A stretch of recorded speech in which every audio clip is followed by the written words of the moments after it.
Hello दोस्तों, welcome to happy prep. आज हम लोग जो ये सेशन स्टार्ट करने वाले हैं, ये है आरटीआई एक्ट का पार्ट 2।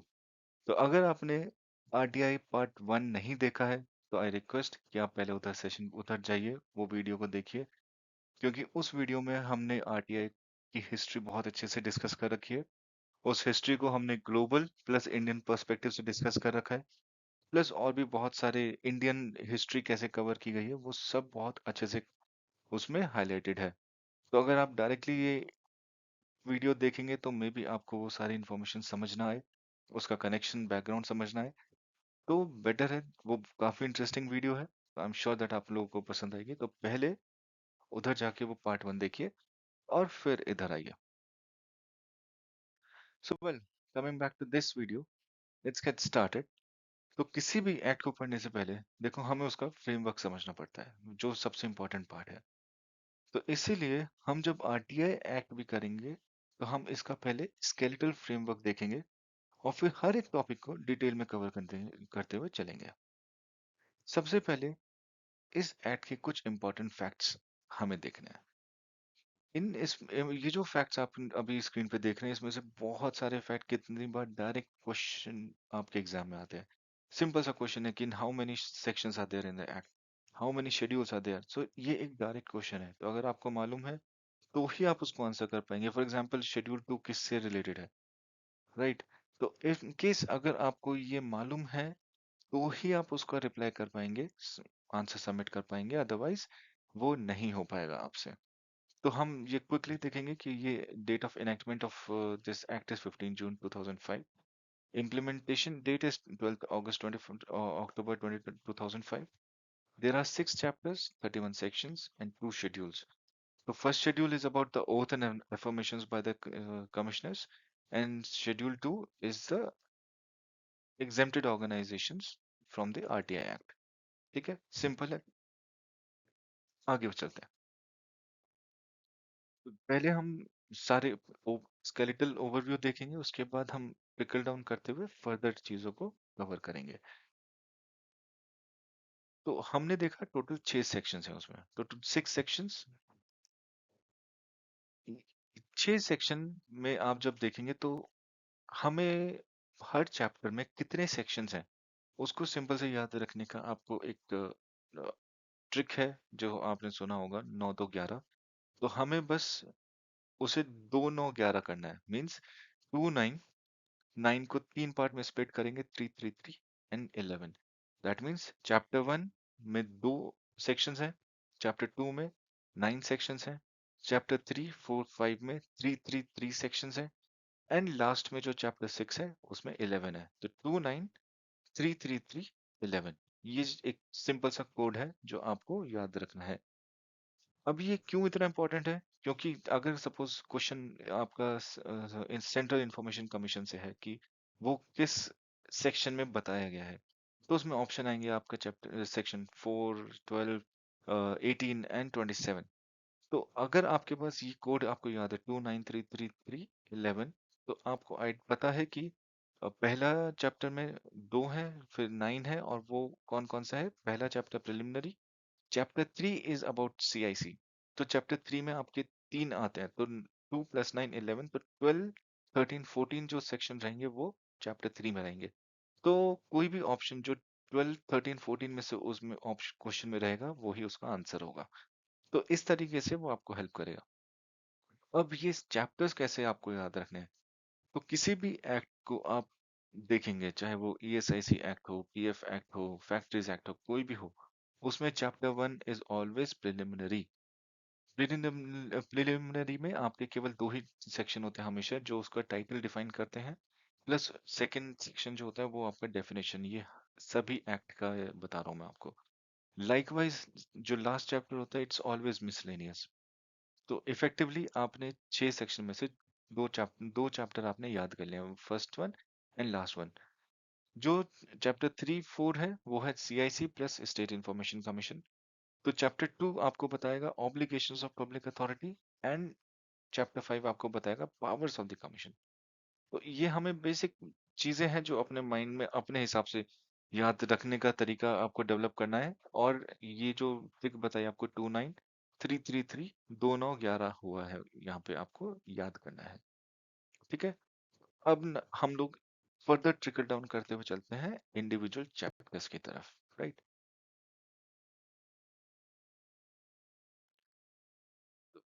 एज आई सेड कि first chapter is always preliminary.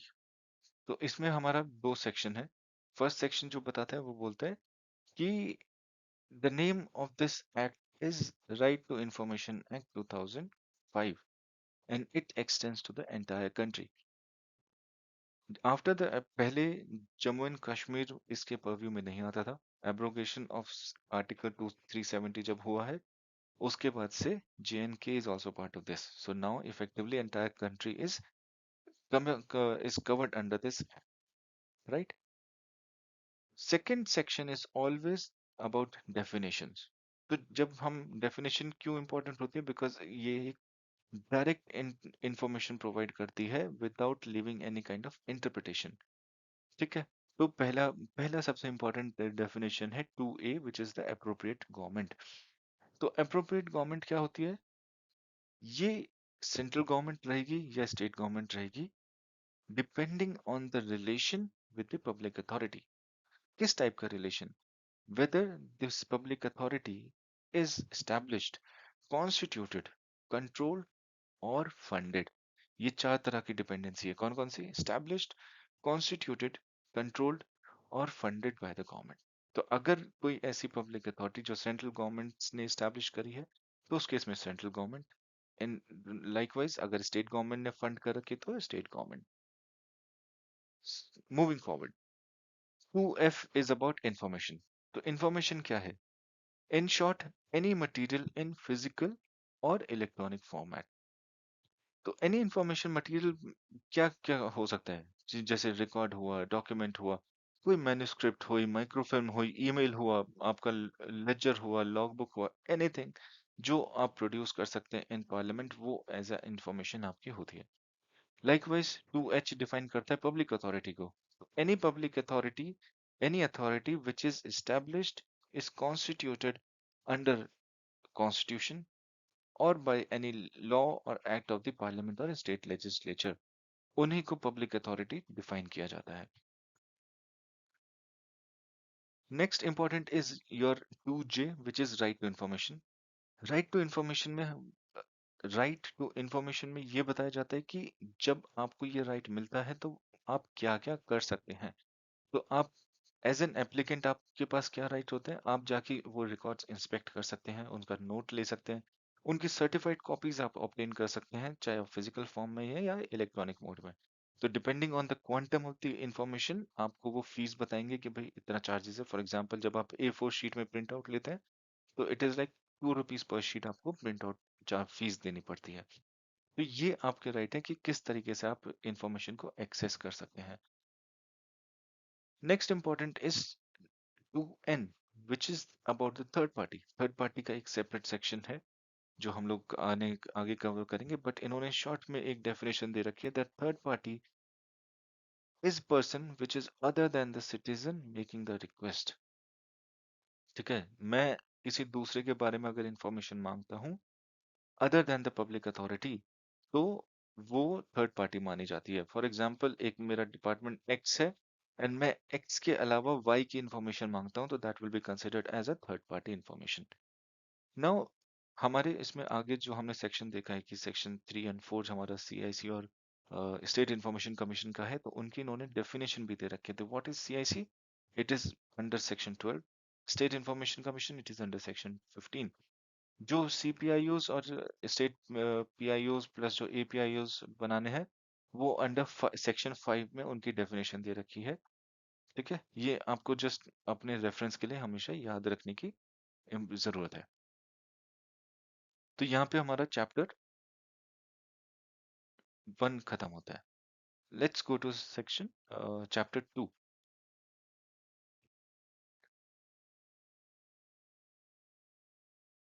अब ये chapter 2 talks about the obligation of public authorities.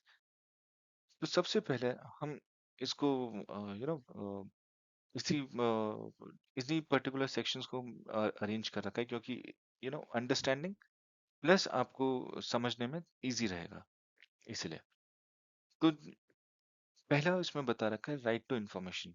तो कौन कौन अपना इंफॉर्मेशन एक्सेस कर सकता है? तो only the citizen of India have this right. कोई दूसरा एनआरआई या फॉरेनर जो है वो इस पर्टिकुलर एक्ट के अंदर इंफॉर्मेशन नहीं प्रोक्योर कर सकता है। तो it is only the citizen.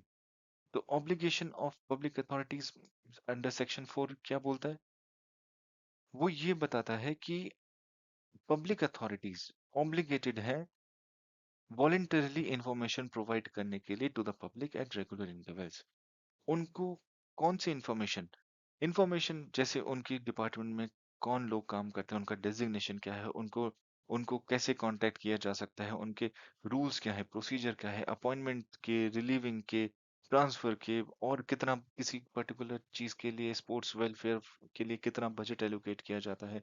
All these kind of information should be provided suo motu by the public authority.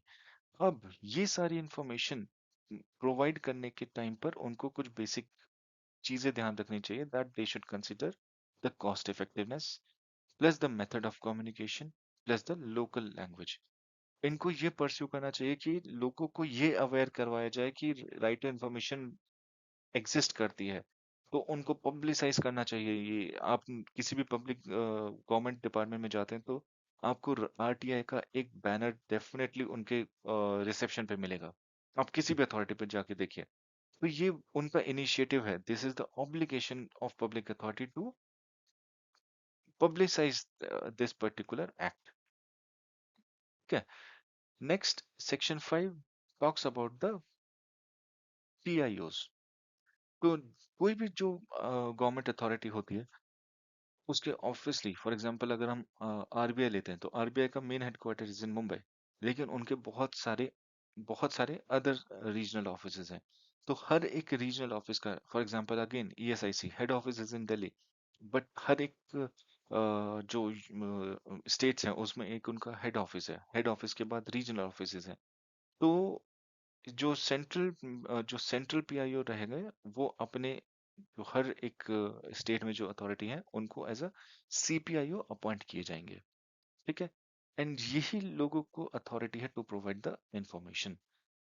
सब डिस्ट्रिक्ट लेवल पे they can also appoint assistant PIOs. उनका केवल काम ये है टू कलेक्ट द, आपके पास कोई एप्लीकेशन आई है आप उसे सब लें, और जो एप्लीकेंट है उसको आप असिस्ट करें एप्लीकेशन फाइल करने में, और उसे जाके आप अपना पीआईओ के सामने पुट अप कर दें। इनके पास जो ये असिस्टेंट पीआईओज हैं उनके पास डिसीजन मेकिंग अथॉरिटी नहीं है। Again this is important because जो ये सीपीआईओज हैं केवल वो ही information under their seal and signature only, जो इंफॉर्मेशन डिजायर्ड है वो आपको फॉरवर्ड की जाएगी।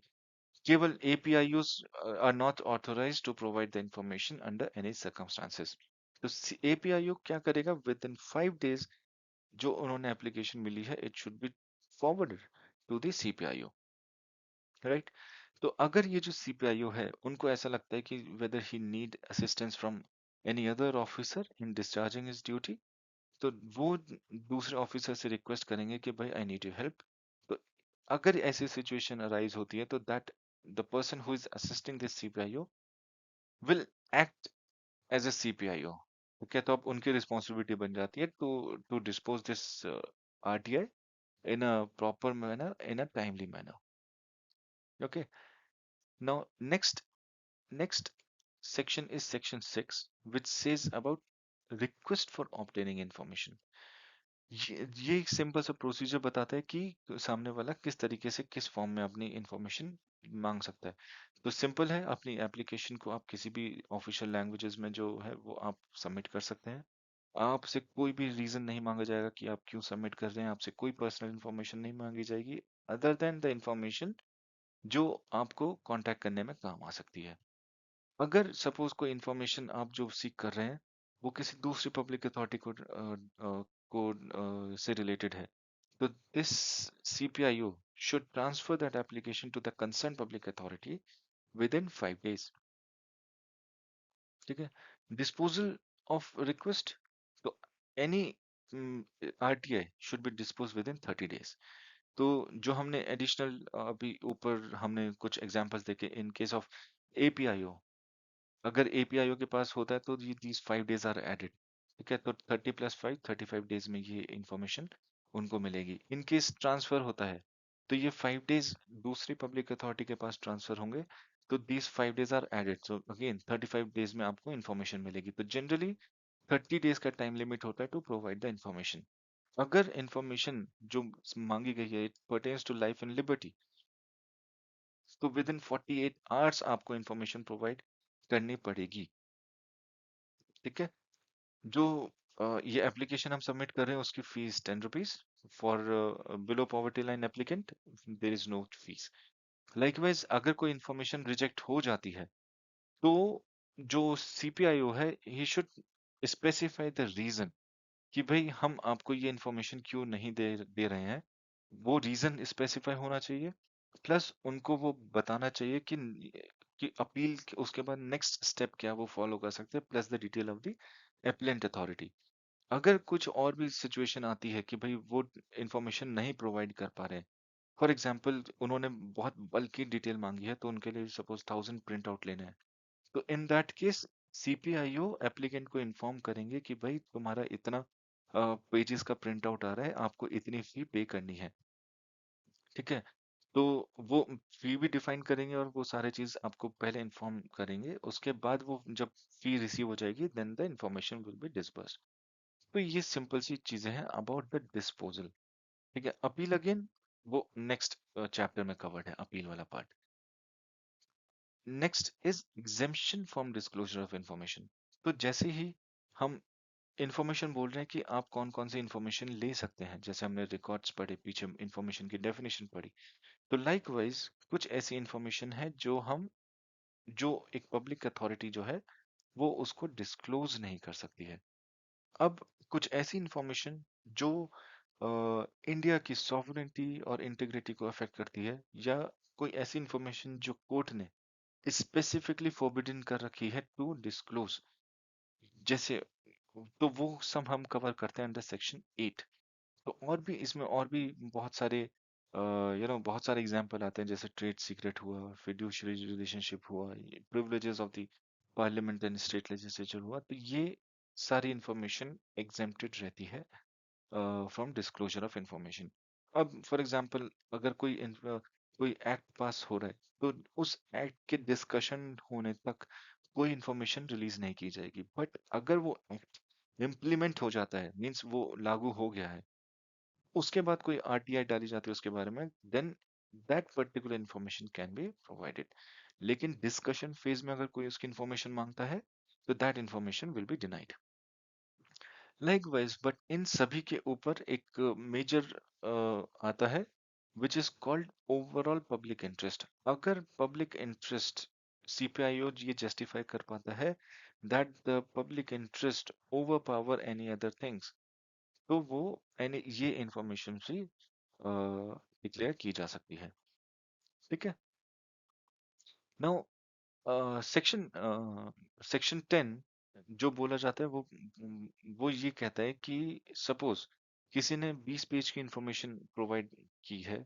अब उस 20 पेज में से जो हमने सेक्शन 8 में जो एग्जेम्प्टेड इंफॉर्मेशन पढ़ी है वो 3 पेज की है, तो 1 to 20 आपकी इंफॉर्मेशन है, बट 10 to 15 आपका ये एग्जेम्प्टेड इंफॉर्मेशन है। तो सीवरेबिलिटी जो क्लॉज ये बोलता है कि वो जो 10 to 15 वाला पेज है आपको वो पर्टिकुलर पेज को सीवियर करना पड़ेगा, मीन्स या तो आप उसे क्रॉस करेंगे या उसको रिमूव करेंगे, और ये जब आप उसको एप्लीकेंट को देंगे तो ये उसको बताना पड़ता है कि आपने जो इन्फॉर्मेशन ली है हम आपको प्रोवाइड कर रहे हैं, बट इसमें से ये पेज एग्जेम्प्टेड इन्फॉर्मेशन है एंड इसलिए हमने आपको ये सीवियर करके दी है।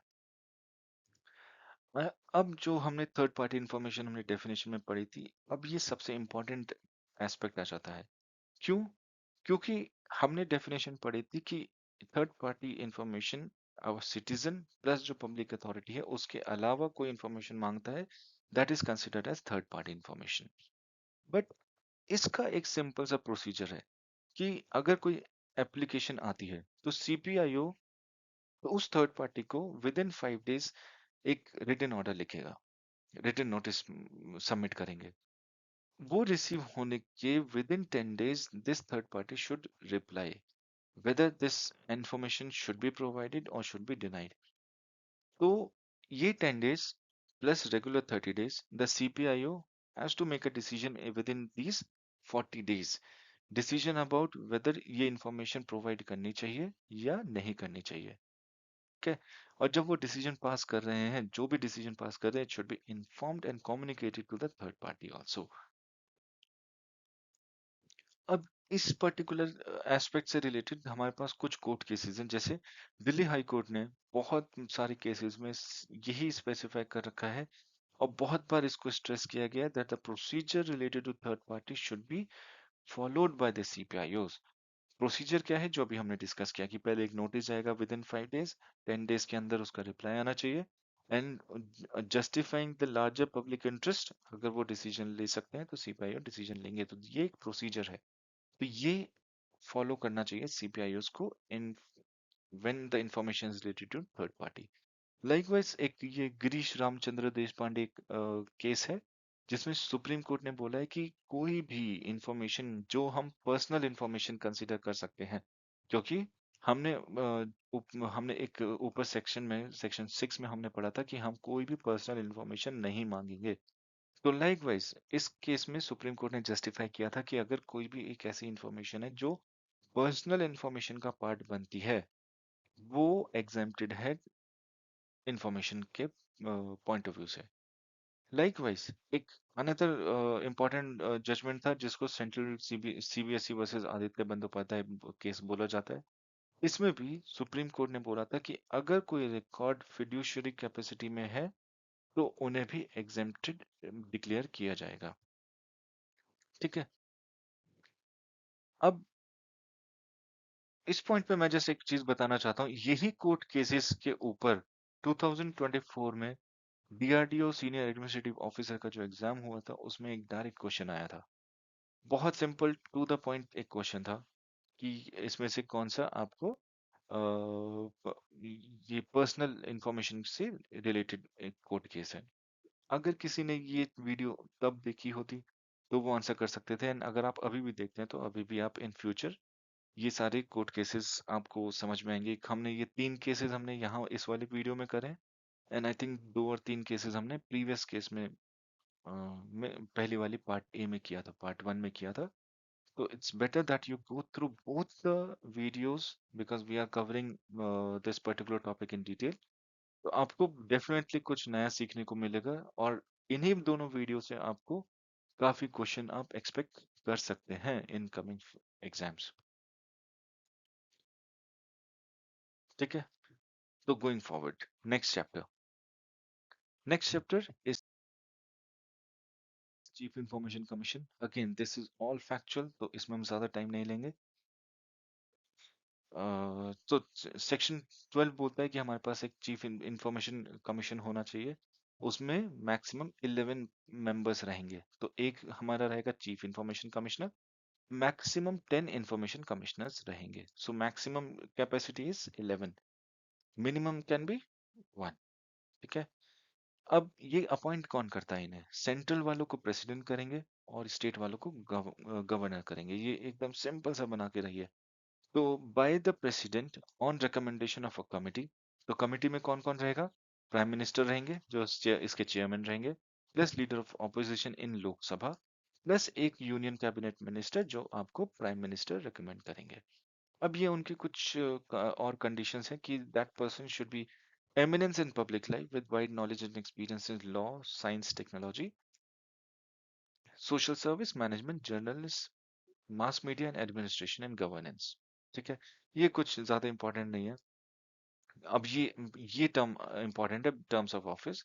जो ये चीफ इंफॉर्मेशन कमिश्नर रहेंगे, ये 5 साल के लिए रहेंगे, मैक्सिमम 65 ईयर्स ऑफ एज के लिए इनका टेन्योर रहता है। लाइकवाइज अगर कोई चीफ इंफॉर्मेशन के तौर पे रिटायर हो जाते हैं तो there is no clause of reappointment. But on the contrary अगर कोई इंफॉर्मेशन कमिश्नर है तो उनका टेन्योर 5 इयर्स रहेगा और 65 रहेगा, विच एवर इज अर्लियर। तो अगर सपोज कोई 62 के हैं, वो अभी एज एन इंफॉर्मेशन कमिश्नर बने हैं, तो इफेक्टिवली उनकी सर्विस 3 इयर्स की रहेगी, क्योंकि वो 65 पहले अटेन कर लेंगे। ठीक है। अगर वो नहीं होते हैं और उनका वो प्रमोशन होता है, तो या they can be appointed as chief information commissioner. तो चीफ इंफॉर्मेशन कमिश्नर को अगर वो होते हैं, तो वो उनका रीअपॉइंटमेंट नहीं होता है, बट इंफॉर्मेशन कमिश्नर जो रहेंगे, उनको as a chief information commissioner भी अपॉइंट किया जा सकता है। वन थिंग इज इम्पोर्टेंट, जो उनका टोटल टेन्योर रहेगा वो 5 इयर्स तक ही रहेगा। तो ऐसा पॉसिबल हो सकता है कि ये 3 साल इसमें कंटिन्यू करें प्लस 2 साल इसमें कंटिन्यू करें। ठीक है। तो अगर कोई ओथ लेता है, तो oath these commissioners will take before the president. The oath and affirmations again are mentioned in Schedule number 1. The exempted establishments, public authorities are mentioned in Schedule 2. आप वो भी एक बार देखेंगे। अगर इस CICs में कोई भी कमिश्नर रिजाइन करता है, उनका रिमूवल प्रोसेस क्या है? तो अगर वो सिंपल सा या तो वो अपना रेजिग्नेशन कर सकते हैं, उनका जो भी सर्विस सर्विस बेनिफिट्स हैं, they should not be affected during their service. Likewise, अगर उनको हटाया जाता है, तो उनके हटाने के ग्राउंड है मिसबिहेवियर और इनकैपेसिटी। तो मिसबिहेवियर में क्या टर्म डेफिनेशन आती है मिसबिहेवियर की? कि अगर कोई कॉन्ट्रैक्ट या कोई ऐसा डीलिंग होता है on the behalf of agreement, on behalf of government, and this person is interested in that agreement, तो that is considered as a misbehaviour. अगर next is incapacity of incapacity. तो इनकैपेसिटी में क्या है? ये प्रेसिडेंट जो है, एक ये रेफर करेंगे सुप्रीम कोर्ट को कि भाई आप चेक करो कि whether this person is capable enough to hold this post और not.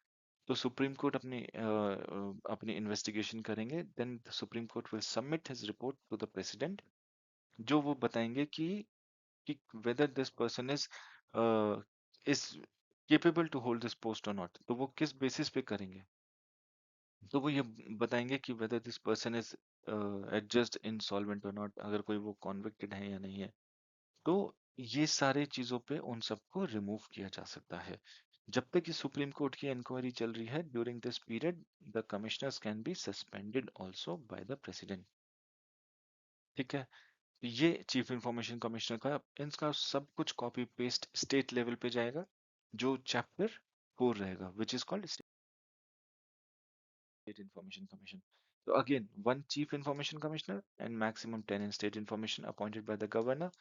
Committee consisting of chief minister, leader of opposition state legislature, cabinet minister by the CM. Same conditions की social service management, journalism and governance इधर भी same रहेगा। Chief information commissioner का 5 years और 65 years, no reappointment. State information commissioner जो रहेंगे, उनका 5 years और 65, whichever is earlier. It is same copy paste of central information commissioner. अगर ये नहीं होते, information commissioner can be appointed as chief information commissioner. Total tenure will remain as 5 years. Oath किनके सामने? उधर प्रेसिडेंट के सामने लेते हैं, यहाँ पे आपके गवर्नर के सामने रहेंगे। उधर रेजिग्नेशन आप प्रेसिडेंट को एड्रेस करते थे, यहाँ पे आप गवर्नर को एड्रेस करेंगे। लाइकवाइज, जब रिमूवल का पार्ट होगा, उधर प्रेसिडेंट सुप्रीम कोर्ट को आप रेफर करेंगे case to prove the misbehaviour और इनकैपेसिटी। इसमें गवर्नर रेफर करेंगे सुप्रीम कोर्ट को to decide on the misbehaviour और incapacity. So when this inquiry is going, the governor can suspend these commissioners। ठीक है। And they can also be removed if they are adjudged insolvent or they are convicted of any offense। Okay। Next chapter is about the powers and functions of information commissioners। तो power and function क्या बोलते हैं कि these commissions, जो हमारे central commission है plus state information commission है, वो ये बोलते हैं कि if these commissions are satisfied that there are reasonable grounds। reasonable grounds कौन से?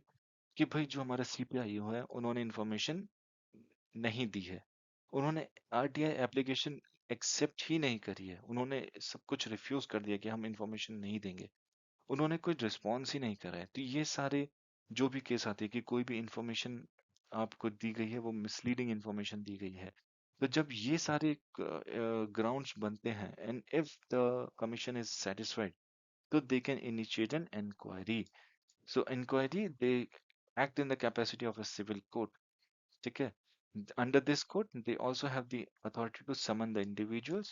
They can ask for the evidence. They can inspect the documents to call for the witness. ठीक है? Now, अगर कोई information आप इस पर्टिकुलर केस में जो सीपीआईओ है वो ही अपने एक्शन को जस्टिफाई कर सकता है, मतलब वो अपना जो भी एक्शन लिया गया है कि भाई तुमने आरटीआई क्यों नहीं एक्सेप्ट करी, या फिर तुमने वो इंफॉर्मेशन डिनाई क्यों करी है, या तुमने रिस्पॉन्स क्यों नहीं दिया है, तो इन केस इस केस में सीपीआईओ ही अपना एक डिफेंडेंट रहेगा एंड वो ही अपने आप को जस्टिफाई कर सकता है कि मैंने जो एक्शन लिया है ये मैंने इन इन ग्राउंड्स पे लिया है। ठीक है?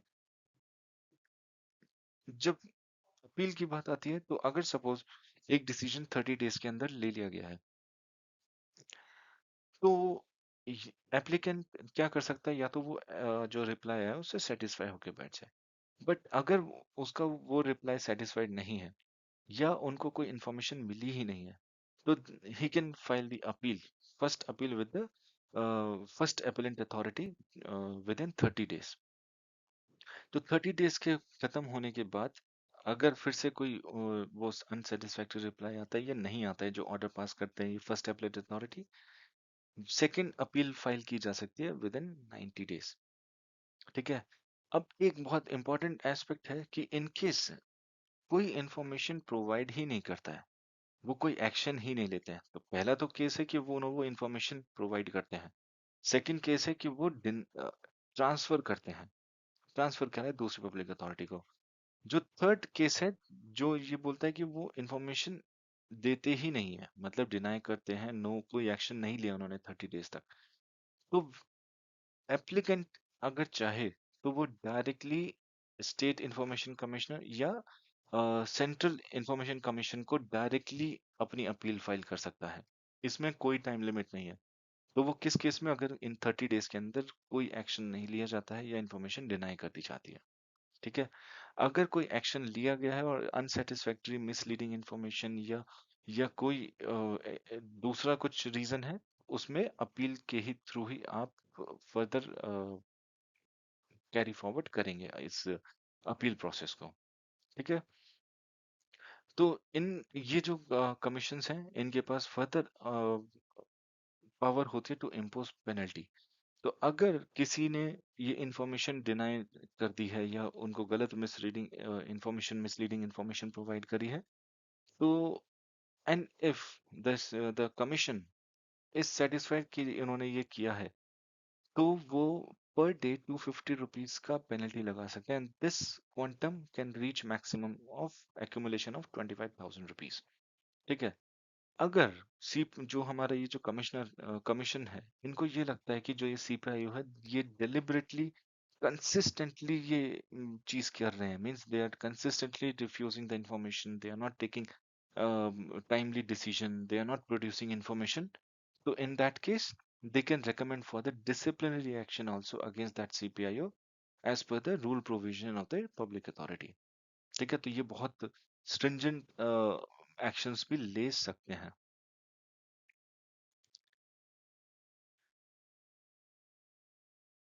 Next and the final chapter is chapter 6 by the name miscellaneous. तो इसमें एज सच कोई ज्यादा सीखने या लर्न करने के लिए नहीं है, बट ओनली थिंग इज जो हमारा ये एक्ट बोलता है, जो इसमें ये बहुत पुराना एक्ट है, ऑफिशियल सीक्रेट एक्ट। तो अगर इससे इसमें भी कोई ऐसी इंफॉर्मेशन है जो वो बोलता है कि नहीं ये हम लोग प्रोवाइड नहीं कर सकते, ऑफिशियल सीक्रेट एक्ट बोलता है कि हम ये इंफॉर्मेशन आपको नहीं प्रोवाइड कर सकते, लेकिन वो जो ए इंफॉर्मेशन है that is part of the information as per the definition under RTI act, तो वो आरटीआई एक्ट इसको ओवररूल कर देगा and that public authority have to provide this information to the applicant. ठीक है। अब नेक्स्ट ये जो बोलता है कि bar of jurisdiction of court, court इसका सिंपल सा अंडरस्टैंडिंग हम ये बोलेंगे कि कोर्ट डायरेक्टली आके आपकी अपील को, आपके ऑर्डर को इंटरफेयर नहीं करेगा। इस आरटीआई के अंदर, क्योंकि हमारा इसमें कोई आरटीआई ट्रिब्यूनल नहीं है, तो क्योंकि इसमें मैकेनिज्म दिया गया है कि भाई आप अगर सेटिस्फाइड नहीं है तो आप पहले फर्स्ट अपील डालेंगे और फिर सेकंड अपील डालेंगे।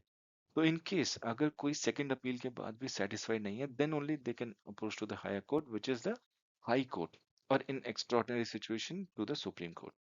तो कोई ट्रिब्यूनल, कोई लोअर कोर्ट नहीं, ओनली हाई कोर्ट और सुप्रीम कोर्ट में आप इसको जाके अपील कर सकते हैं। ठीक है। Now this section 24 is very important, क्योंकि ये हमने जो पढ़ा है, एक होता है एग्जेम्प्टेड इंफॉर्मेशन, एक होती है एग्जेम्प्टेड एस्टेब्लिशमेंट्स, पब्लिक अथॉरिटी। तो हमने सेक्शन 18 में पढ़ा था एग्जेम्प्टेड इंफॉर्मेशन। लाइकवाइज अब सेक्शन 24 में हम पढ़ेंगे एग्जेम्प्टेड एस्टेब्लिशमेंट्स। तो जो भी पब्लिक अथॉरिटीज शेड्यूल 2 में मेंशन्ड है, वो सब एग्जेम्प्टेड है। अब जो हमारे पास जो गवर्नमेंट है, जो हमने अप्रोप्रिएट गवर्नमेंट पढ़ी थी, और जो आप सेक्शन 27 28 में आप देखेंगे, तो इन अथॉरिटीज के पास, जो अप्रोप्रिएट गवर्नमेंट है उनके पास अथॉरिटी होती है टू ऐड और to remove any of the establishment from schedule 2। ठीक है। तो अभी हमने ये पढ़ा कि ये ऑर्गेनाइजेशंस जो हैं, वो शेड्यूल 2 में जो ऑर्गेनाइजेशंस हैं, पब्लिक अथॉरिटीज हैं, they are exempted from the purview of RTI. But दो ऐसे प्रोविजंस है जिनमें वो भी आरटीआई इंफॉर्मेशन देना पड़ेगा। One is corruption cases and second is human right violation cases. तो अगर कोई एक ऐसी इंफॉर्मेशन ह्यूमन राइट वायलेशन से रिलेटेड है, तो विद इन 45 डेज वो आपको इंफॉर्मेशन मिलनी चाहिए, and this information has to come after the approval from the information commission, any means respective information commissioner, commission. ठीक है। लाइकवाइज अगर ये सब वर्क बता रखे हैं कमीशन के, कि उनको किस तरीके से अपने इस एक्ट को मोर पब्लिसिटी देनी है, कैसे स्ट्रीमलाइन करना है, तो हर पब्लिक अथॉरिटी अपने एक रूल बना सकती है कि उनको किस तरीके से रिपोर्टिंग करनी है एंड ऑल। ठीक है। तो ये सब वही है। आर्टिकल 31 बोलता है repeal. So before this RTI act came into picture, there was a thing called freedom of information act, जो इसको रिपील करके आरटीआई एक्ट 2005 आया है।